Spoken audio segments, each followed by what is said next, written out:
दोस्तों, ये वीडियो आपके सबकॉन्शियस माइंड पे हिट करेगा, बताएगा आपको कि हिस्ट्री एंड साइकिल्स को कैसे आइडेंटिफाई करना है, कैसे ट्रेंड्स को ढूंढना है, कैसे फैक्ट्स एंड ओपिनियन के बीच का डिफरेंस जानना है और कैसे अपने एसेट्स को कंट्रोल करना है सही रूल्स को फॉलो करके। सबसे इंपॉर्टेंटली, कैसे सही प्रॉपर्टी ढूंढना है, जो चीज आपके दिमाग का सबकॉन्शियस माइंड का एक बड़ा हिस्सा है।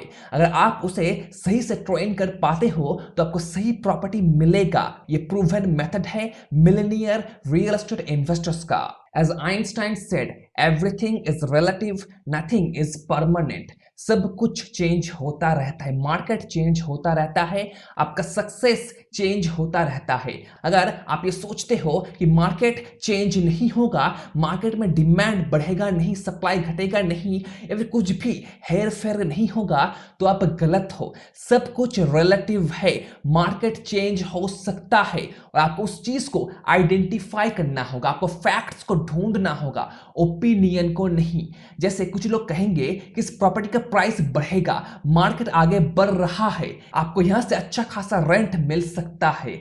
ये एक ओपिनियन है, फैक्ट्स नहीं है, ये बस एक एजम्पशन है।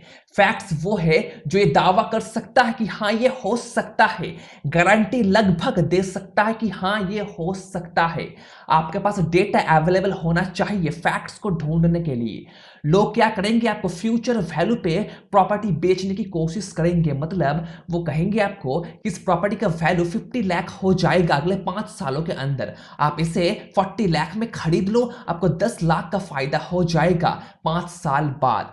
वो एक फ्यूचर प्रोजेक्शन है, फ्यूचर वैल्यू है, वो एक ओपिनियन है।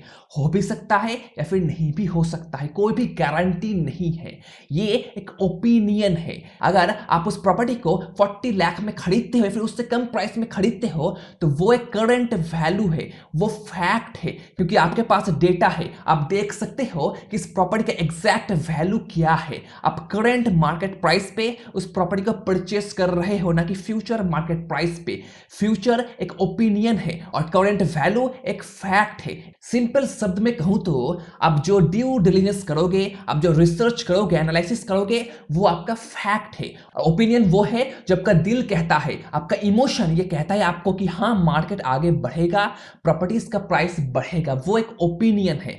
सिंपल शब्द में फैक्ट वर्सेस ओपिनियन इसे ही कहते हैं। नाउ कुछ लोग क्या करेंगे कि वो फैक्ट्स को एंड ओपिनियन को मिक्स कर देंगे, बताएंगे कि ओपिनियन ही फैक्ट है। इसे कहते हैं इनसेन सॉल्यूशन।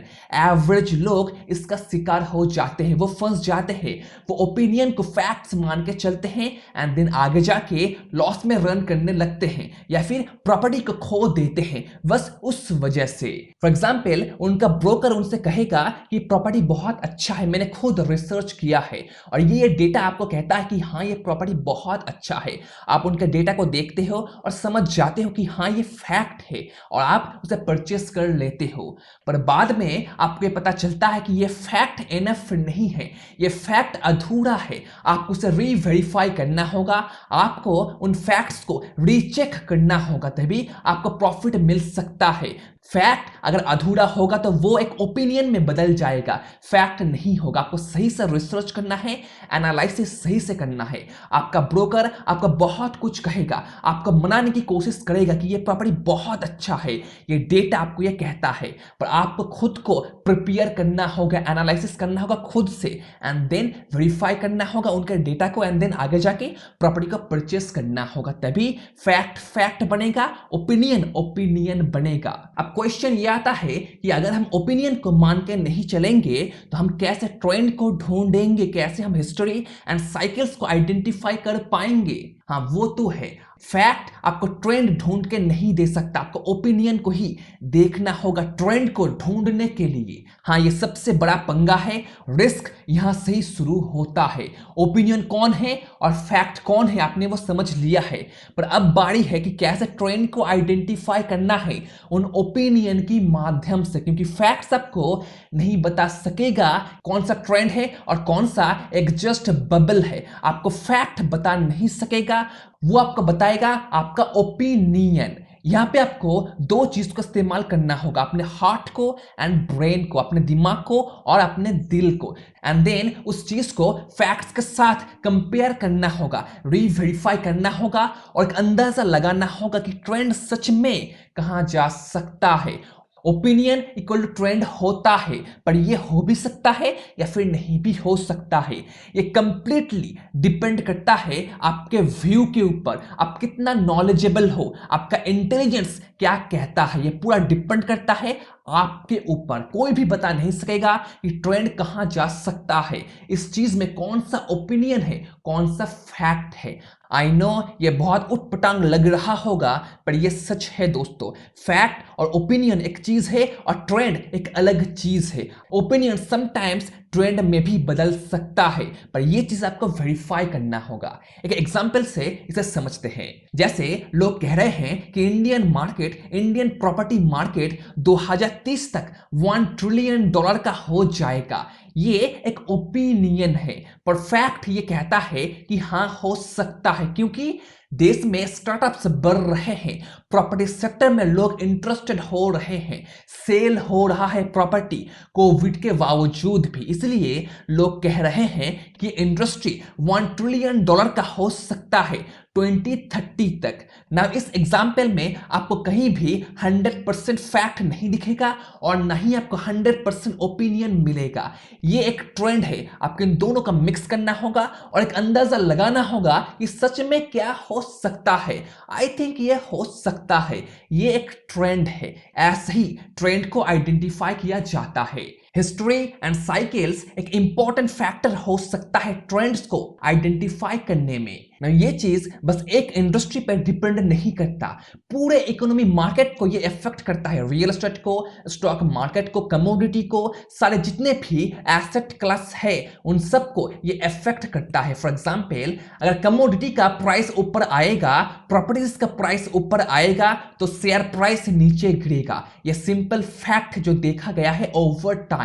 1960 से 1980 के बीच में गोल्ड का प्राइस, ऑयल का प्राइस जिस तरह से बढ़ रहा था, वो इफेक्ट कर रहा था पूरे इंडस्ट्री को, जिसके इफेक्ट में प्रॉपर्टीज का प्राइस भी बढ़ने लगा था। ये देखा गया है और आगे भी देखा जाएगा।